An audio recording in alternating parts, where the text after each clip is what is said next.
stances, outstanding goal line stance. Third down, I think they were under 20%, something like 25%. Outstanding on that port. On to Texas A&M. They're a good team. Spread offense, scoring about 30 points a game. Will run the football. They're pretty balanced. Isaiah Spiller and Devin Achane. We tried to recruit Devin here, excellent player. We didn't know if he was going to be a receiver or a running back. He is an outstanding running back. T-Rob coaches the running backs. I was watching him this morning. It's one of the things that stand out is how well their running backs and their offensive line is coached. They got three great offensive linemen that we try to recruit everybody. There's going to be a battle in the trenches. They're very, very good on defense, have a great defensive coordinator. They only giving up 15 points per game. Tyree Johnson, defensive end, have 9 sacks. Aaron Hansfield's all over the place. He's physical and he's fast, and Leon O'Neal's a great safety. Other than that, we'll get back to work today, 24-hour rule. We did win the game, and we're going to be excited to practice this week and in our regular season against Texas A&M at home. Any questions?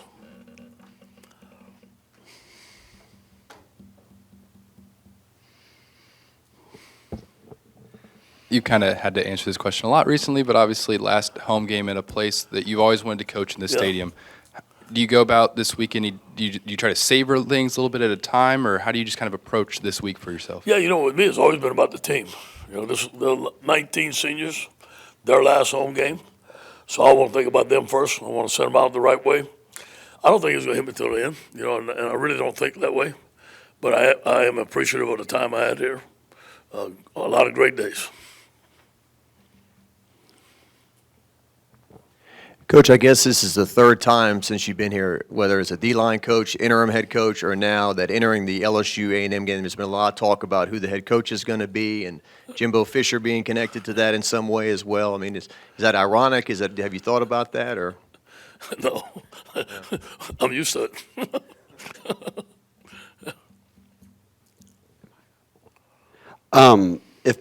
If I'm expecting, I guess Austin Deculus will play this weekend, that would make him have more games played than anyone in LSU history. What are your memories of him? I mean, he's been a starter for you for a long time. Remember recruiting him. Bradley Dale Pivotal was the lead recruiter on Austin. His mom and daddy would come here in the spring. They'd stay at Lod Cook. We'd go there at Lod Cook, and his dad's from Mamu. Obviously, we had a lot in common. We'd sit there, and breakfast would turn into lunch. We'd laugh and we'd joke. Austin is a very hard worker.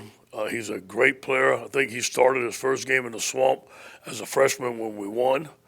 And he's always been there for me, I'll tell you that. Anytime I needed him, I'd call a senior leadership committee meeting, or I'd go talk to Austin. He handled everything. Just think about all the great Tigers that's played, and he's played more than any other Tiger. It just tells you how tough he is. He was a young man that was raised right, got great character. He came back this year for a chance in the NFL. I think he is going to be in the NFL, and hopefully he plays a long time. Coach, reports of Eli Ricks going into the transfer portal today. Can you confirm that? And it seems as though it was a little bit of a blindside since his mom said when he went out that it wasn't going to be an opt-out or he wasn't going to transfer. Just what were those conversations like, if you can? Yeah, I haven't talked to Eli. I haven't talked to his mom.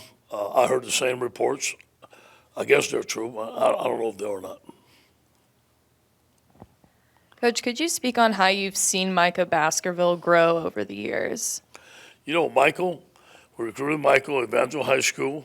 Not a lot of people recruited Mike. I think they were afraid of his speed. His speed is very deceptive. He was the 5A MVP, which is the highest district in football here in Louisiana. I was very impressed with him in high school. He has a nose for football. And Mike has gotten faster. He's worked with Tommy Moffitt. He's in great position, in condition. He has dropped some of his body fat and turned it into muscle.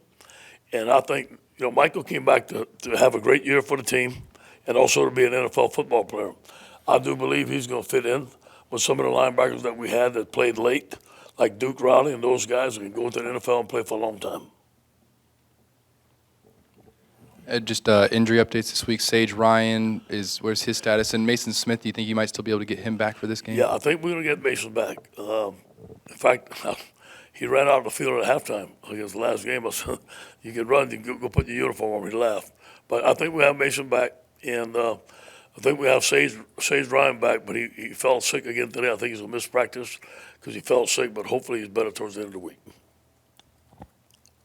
Yeah, hey, Coach. I mean, we've asked you now for a couple weeks about your conversations with recruits and whatnot, but just what about the players on this current roster? Just what kind of conversations are you and the coaching staff having with some of the younger players about the future? Stay here. You came to LSU, stay committed. It's a great school for you. Mickey Joseph and a couple of the other coaches took out all the freshmen, took them out to eat, and they had a nice dinner with them because they were kind of like, what should we do? Everyone said, stay here. You made a decision to be here. They're going to hire a great man here. You're going to be in great shape, and we have sold LSU as much as we can. Coach, I know you said Saturday after the game that the main objective is beat A&M this week. Afterwards, though, the players were saying, we're very candid and said they're playing for you this week. They're practicing, preparing for you. Just what's your initial emotions, reactions to that? Well, I appreciate that. I love those boys. They know that. But I want them to play for them. I want them to win for the Tigers, and it's never been about me. I've been in a great situation here the whole time, and I want them to win for themselves. This is about them.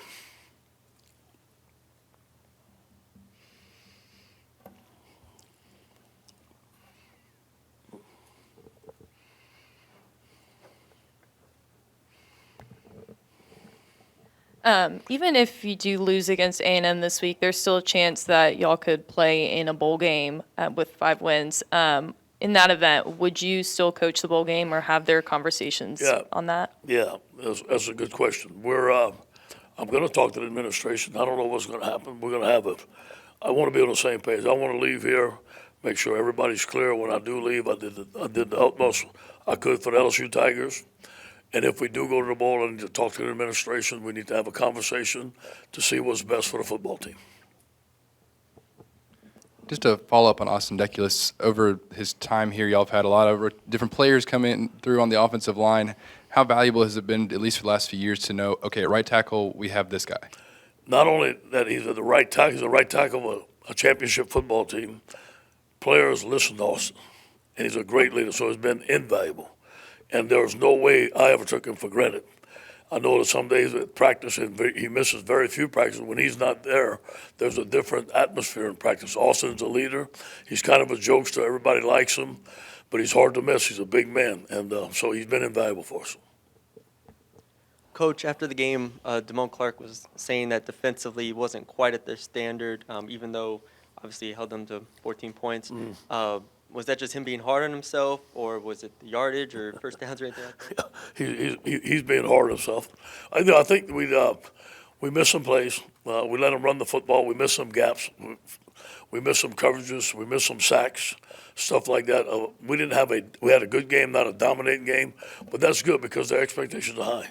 They're playing much better defense than they did any time at the beginning of the season. I think Max has 5 games where he's thrown for 300 or more yards now during his career, across the past 2 years. How have you assessed his play? Maybe this past weekend when you look at a game like that where he may miss some, but overall, you look at the stat sheet and he's had a really big game. Yeah, I think he played really well. We all want our quarterback to be perfect. We all want Joe Burrow back there. And he wants to be perfect too, but nobody plays a perfect game. There's still some things to grow. He's still holding the ball way too long, but sometimes he's holding the ball, the guy's not open. You can't blame him. And then a couple of times they went zero blitz on us. We didn't pick the guy up, he gets sacked. So it's a combination of getting better on offense, a combination of calling better plays, and a combination of him getting rid of the ball quicker. Hey, Coach, I've had a lot of fans ask me, what are you going to do when you're done here? They can't see you doing anything but coaching. What is your answer for them? They want to know. Tell them I'll be in good shape. I'm taking a year off for sure. I got some things I got to get done. I'm going to take a year off for sure, and I'm going to see what happens after that.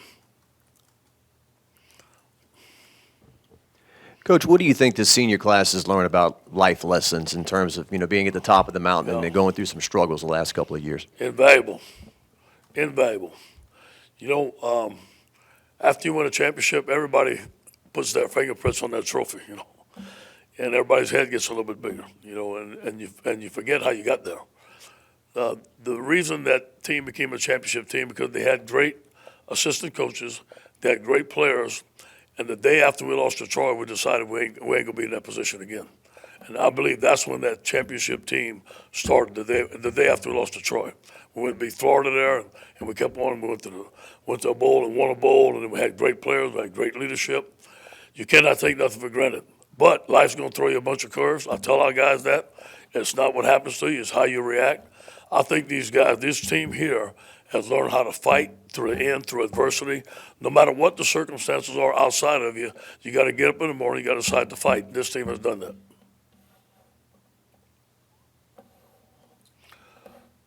Hey, I was worried about y'all after the game, Everybody's a little down. We got 24-hour rules. We got to pick it up this week, right? What about the fans? I'm sure there'll be some that will want to send you off properly and come to the game and create an atmosphere for the team and whatnot. What will be your message to them? I hope it's a great atmosphere. I think it will be. We play Texas A&M. It's our last game. It's a rivalry game for us. A lot of guys will be their last game. It's going to be good. Those that come, I want them to cheer for our players. Ed, I think I've heard you say you want to do some speaking, maybe. Yeah. What do you feel you have to give to people? Well, in a general sense, outside of football. Good. I'm in a program of sobriety, and I get a chance to go back and I can't go to meetings every day here. I like to attend meetings. I've got a couple of speaking engagements set up already to speak to people about sobriety and my story. And then there'll be some other things I can talk about to help people out. Somebody came talk to me today about representing their company, a PR deal. Some people talking about TV. It all depends. I don't know what's going to happen. I'm going to take it one day at a time.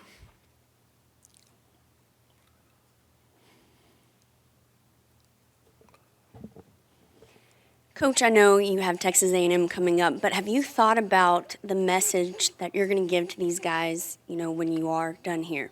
Oh, yeah. Yeah. I told them after the game already. I took off my shirt after the game. I usually wait till before the game. I'm so excited about this game, I took off my shirt after the last game. So we're going to be pumped up. We're going to be ready to go. This is about A&M, and all respect for them. Coach has done a good job. They got great players. They got great coaches. This is not like a love-hate deal. It's just like a respect deal. This is LSU, Texas A&M. So, Coach, I know earlier you said you're for the team. Is there a certain senior that you think you'll miss after this game? Well, all of them. But look at Andre Anthony. I recruited Andre Anthony with Coach Miles. Some of those guys, Andre and I was talking to yesterday. We've been through everything together. We part up. We're close. And a lot of them are like my sons, so it's not like we're saying bye. This is going to be our last game together, but we're all available. We got each other's phone numbers, I text too, so we get to know each other. Thanksgiving Thursday, what are you most excited about eating? Well, we ordered Italian food. Yeah, we're out in the turkey business. It's just me and the boys, so we ordered Italian food from my favorite Italian restaurant in town there. Max Johnson was saying that 27 points was unacceptable in the last game. What do you think this offense is missing, and why can't they score more points? We just haven't clicked on all cylinders. Sometimes we're running the ball well. Sometimes we're throwing the ball well. Sometimes we get down in the red zone, we just get bogged down. We should score more points there. And it's just been a combination of a bunch of things. We just haven't put it all together yet.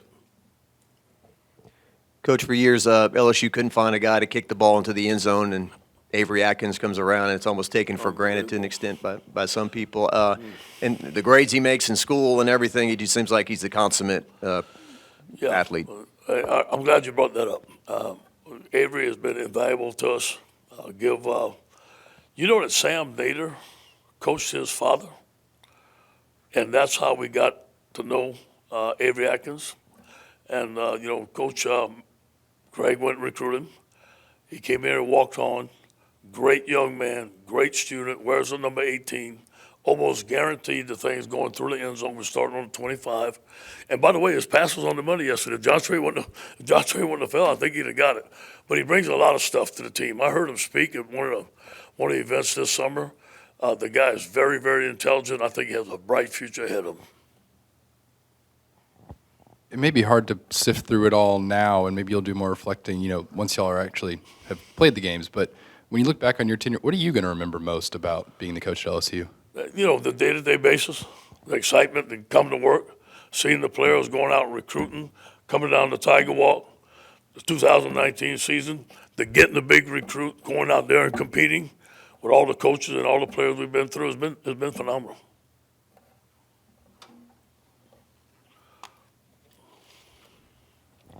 Ed, just in a general sense, does the good outweigh the bad? Say again? Does the good outweigh the bad over these 5 years? For you? Oh, yeah. No question. I ain't had a bad day yet. And I'm not going to have a bad day. I think I'm going to make it. Everybody good? Have a good day, guys. Go Tigers.